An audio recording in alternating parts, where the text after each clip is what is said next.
मागच्या 2 याद्यांमध्ये तांत्रिक अडचणीमुळे लाभ न मिळालेल्या शेतकऱ्यांच्या खात्यावर देखील पैसे वितरित होण्यास सुरुवात होणार असल्याची माहिती आहे। केवायसीमुळे कर्जमाफीचा लाभ मिळू न शकलेल्या जवळपास 1 लाख शेतकऱ्यांना देखील कर्जमाफीचा लाभ दिला जाणार आहे। कुठपर्यंत आपली कर्जमाफी तर शेतकऱ्यांना सुरू झालेली आहे। आपल्याला माहिती आहे की साधारणतः 6 लाख शेतकऱ्यांना जे आपल्याला पहिल्या यादीमध्ये 17 लाख शेतकऱ्यांना आपण त्याची यादी आपण जाहीर केली आणि त्यामध्ये साधारणतः केवायसी 13 लाख शेतकऱ्यांची केवायसी पूर्ण झाली आणि 13 लाख पैकी 6.5 लाख शेतकऱ्यांना आपण 5,000 कोटीच्या पुढे रक्कम दिलेली आहे आणि आता सुरू झाली। आता टप्प्याटप्प्याने आपण सगळ्यांना रक्कम देतोय। मी तुम्हाला आपल्या माध्यमातून एवढं सांगतो, शेतकरी बांधवांना सांगतो की काय होतं, काही ठिकाणी शेतकऱ्यांचा गैरसमज होतोय की जी रक्कम बँकेमध्ये येते, बँकेमध्ये समजा एखाद्या शेतकऱ्याच्या नावावर 1 लाख रुपये कर्ज आहे आणि आम्ही सरकारने 60,000 रुपये कळवलं, तर वरचे 40,000 रुपये त्या राष्ट्रीयकृत बँकाने त्यांनी त्याचं हे करायचे, त्यांनी ते सोसायचे, त्यांनी त्याला एवढी माफी द्यायची आहे। हा आमचा आणि राष्ट्रीयकृत बँकेचा करार झालेला आहे आणि त्याचप्रमाणे 31/3 नंतरचं आता जो व्याज आहे 31/3/2026 पुढचं व्याज ते बँकेने सगळ्याच बँकेने सोसायटीचं राज्य शासनाने सगळ्या बँकेला आदेश दिले। तर शेतकऱ्यांनी या बाबतीमध्ये निश्चित प्रकारे अजिबात शंका कुशंका घेऊ नका, गैरसमज करू नका। हे राज्य सरकार, ह्या राज्याचे मुख्यमंत्री, दोन्ही उपमुख्यमंत्री हे सगळे शेतकऱ्यांच्या बाजूने आहेत। मी तुम्हाला एवढं सांगतो, आता पहिल्यांदा 17 लाखाचा टप्पा झाल्यानंतर हळूहळू प्रोत्साहनपर आणि जे महात्मा फुले कर्जमाफीच्या मध्ये आपल्याला आपण 50,000 रुपये दिले होते मागच्या कर्जवर, त्यांना आपण 2 लाख रुपये देतोय।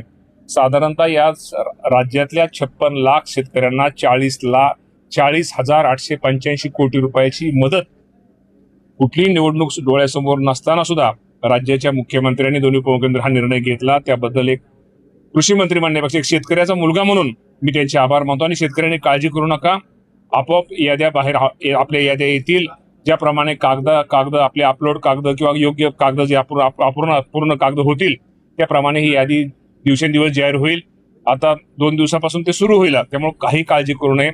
आता कुठल्याही प्रकारची अडचण आपल्या सगळ्यांना कुठल्याही प्रकारची नाही। आता काही इन्कम टॅक्स भरणारे शेतकरी आहेत किंवा काही कागदपत्र अपुरे असतात त्यांना थोड्या अडचणीत, आणि ज्या शेतकऱ्याला ह्या कागदपत्र अडचणीत किंवा ॲग्री स्टॉक नोंदणी केलेली नसेल त्यांनी ताबडतोब करून घ्यावी। ते केल्यानंतर 2 लाखाच्या आतलं संपूर्ण कर्जमाफी ही शेतकऱ्यांना या राज्यामध्ये दिली जाणार आहे। सांगतायत की राष्ट्रीयकृत बँकेसोबत तुमचा करार झालेला आहे, मात्र बँक तशी शेतकऱ्यांना सांगत नाही। असं मला सांगा ना, कुठल्या बँकेने केली, ताबडतोब त्या बँकेला आम्ही करू असं बँक आम्ही सांगतो ना। मी आपल्या माध्यमातून सगळ्या शेतकरी बांधवांना सांगतो, जर आपल्यावरती 1 लाख रुपये कर्ज असेल बँकेचं आणि शासनाच्या ह्यातनं तुम्हाला 60,000 रुपये कळवले असतील, तर वरचे 40,000 रुपये त्या राष्ट्रीयकृत बँकेने आपल्याला माफी द्यायची आहे, असा आमचा त्यांचा करार झालेला आहे। OTS मध्ये करार झालेला आहे, त्याला आपण हेअरकट म्हणतो। 35% ते जवळ 70% शेतकऱ्याला त्यांनी सूट द्यायची आहे।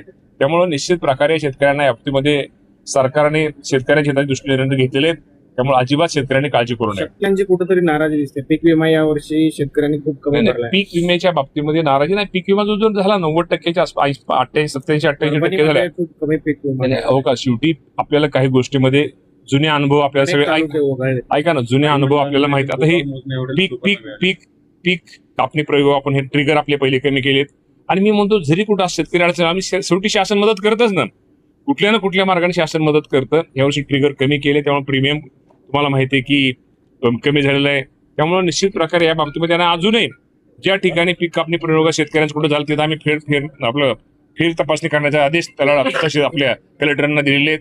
अजूनही त्या बाबतीमध्ये निश्चित प्रकारे शेतकऱ्यावरती आम्ही अन्याय होऊन देणार नाही। आणि आपल्याला मला वाटतं आपले पाठीमागचे पीक विम्याचे सगळे पैसे आपण दिलेलेच आहेत त्यांनी, त्यामुळे शेतकऱ्यावर अन्याय नाही। हे सरकार शेतकऱ्यांचं हिताचे निर्णय घेणारं सरकार आहे। आम्ही पण सगळी शेतकऱ्याची मुलं आहोत, आम्ही नुसते बांधवले शेती नाहीत, धडीव वापीव पाणी धरणारी माणसं आहेत। त्यामुळे असं काय नाही, आम्हाला पण शेतकऱ्यांचं हित कळतं। आणि शेवटी ही गोष्ट खरी आहे की मी म्हणत नाही की शेतकऱ्यांची अपेक्षा खूप आहेत आणि शेतकरी अडचणीत आहेत, पण जेवढी मदत शासनाकडून आम्हाला करण्याचा आम्ही प्रयत्न करतोय। खतांची समस्या शेतकऱ्यांसमोर पुन्हा भेटते, काही दुकानदारांकडून त्यांना लिंकिंग या बाबतीमध्ये मी तुम्हाला एवढंच सांगतो की लिंकिंगच्या बाबतीमध्ये कडक कायदा केलेला आहे। भारतामध्ये उत्तर प्रदेश नंतर महाराष्ट्र राज्य हे पहिलं लिंकिंगच्या बाबतीमध्ये JR काढणारा निर्णय की ज्या दुकानामध्ये अनुदानित खतं ठेवतात त्या ठिकाणी विना अनुदानित खते विक्रीला त्याला ठेवता येणार नाहीत। असं जर कोण करत असेल तुम्ही आमच्या कृषी विभागाशी संपर्क साधावा किंवा कृषी मंत्री म्हणून माझ्याकडे संपर्क साधावा, ताबडतोब त्या दुकानदारावरती कारवाई केली जाईल आणि त्या कंपनीवर सुद्धा कारवाई केली जाईल। राज्यामध्ये लिंकिंग खूप कमी आहे, ठीक आहे, मी म्हणत नाही, तुम्ही म्हणताय ते चुकीचं नाही, पण असं कोण असलं आम्हाला दाखवा, त्यांच्यावरती आम्ही निश्चित प्रकारे ऍक्शन झाली घेऊ. नाहीये. कारवाई काही 100% कारवाई करू. सरकारकडून असं सांगितलं जातंय की कंपनीकडूनच दिलं जात आहे आम्हाला. आम्ही आता काय- कंपनीच आम्ही बंद केलेलं आहे, कंपनीला आम्ही हे केलेलं आहे, त्याच्यावरती घातलेले आहेत. असं कुठे देश कुठे ते कंपनी कारवाई करा ना, कुठले त्याने टीव्ही नाही दाखवले. सुनावणी ठेवली सर आपण ताबड शेवटी एखादं हे करताना सुनावणी तर ठेवावं लागतील, पण तुम्ही अजिबात काळजी करू नका. जो जो शेतकऱ्याच्या हिताविरुद्ध येईल, शेतकऱ्याला जो जो त्रास देईल त्याला आम्ही सोडणार नाही. कर्जमाफीचा आजचा दुसरा हप्ता आहे. निर्णय झालाय काय नेमका निर्णय किती फायदा होईल शेतकरी कर्जमाफीचा दुसरा हप्ता जवळपास 6 लाख शेतकऱ्यांना फायदा होईल. 5,000 कोटी रुपये. यापूर्वी देखील 6 लाखापेक्षा जास्त शेतकऱ्यांना त्याचा फायदा झाला आहे. आतापर्यंत 10,000 कोटी रुपये शेतकऱ्यांच्या खात्यामध्ये जमा झालेले आहेत. हे सरकार शेतकऱ्यांचं आहे, शेतकऱ्यांच्या पाठीशी उभं राहणार आहे. त्यामुळे आम्ही जी माफीची घोषणा जी केली ती आम्ही टप्प्याटप्प्याने पूर्ण करतोय.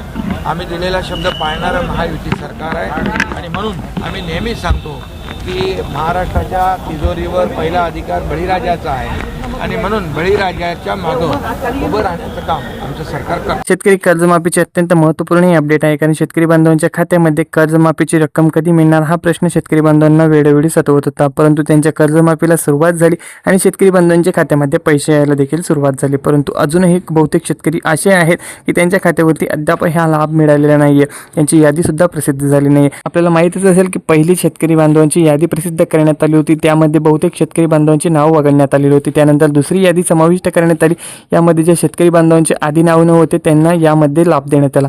परंतु आपण जर आकडा बघितला तर बहुतेक शेतकरी बांधव अजूनही यामध्ये समाविष्ट झालेले नाही आहेत. त्यांनी KYC करून सुद्धा त्यांना लाभ मिळालेला नाही आहेत. तर काही शेतकरी बांधवांकडे ॲग्री स्टॅग कार्ड नव्हतं किंवा KYC सुद्धा त्यांनी केलेलं नाही आहे. तर यावरती सरकारने निर्णय घेतलेला होता की ॲग्री स्टॅग कार्ड आधी बंधनकारक होते, ते आता बंधनकारक नसणार आहे. त्यामुळे जे शेतकरी बांधवांना आधी लाभ मिळालेला नव्हता त्यांना आता लाभ मिळणार आहे, कारण आता तिसरी यादी सुद्धा प्रसिद्ध होत आहे आणि या यादीनुसार ज्या शेतकरी बांधवांना आधी लाभ मिळाला नाही आहे त्या शेतकरी बांधवांच्या खात्यामध्ये ही रक्कम जमा केली जाणार आहे. कुठलाही प्रॉब्लेम तुम्हाला होणार नाही याची सुद्धा त्यांनी माहिती दिलेली आहे. शेतकऱ्यांसाठी लागणारे संपूर्ण निधी सरकारने वेगळ्या काढलेले आहेत आणि रक्षाबंधनाच्या पार्श्वभूमीवरती PM किसानचा हप्ता मिळेल अशी सुद्धा न्यूज सध्या व्हायरल झालेली होती.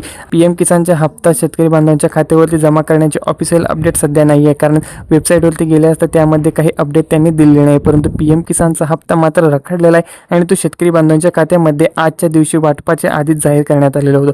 रक्षाबंधनाच्या मुहूर्तावरील शेतकरी बांधवांच्या खात्यामध्ये नमो शेतकरीचा हप्ता आणि रक्षाबंधनानिमित्त शेतकरी बांधवांचे बहुतेक शेतकरी बांधव असे आहेत की त्या महिला शेतकरी आहे. या कारणाने त्यांना रक्षाबंधनाची ओवाळणी म्हणून त्यांचे लाडकी बहीण योजनेचे पैसे आणि नमो शेतकरी योजनेचा जो हप्ता आहे तो सुद्धा वितरण करण्याचे आदेश सांगितलेला आहे. आणि आता कर्जमाफीची रक्कम सुद्धा शेतकरी बांधवांच्या खात्यामध्ये आजपासून वितरित होत आहे. त्यामुळे रक्षाबंधनाचं हे गिफ्ट प्रत्येक शेतकरी बांधवांना आणि महिलांसाठी आहे.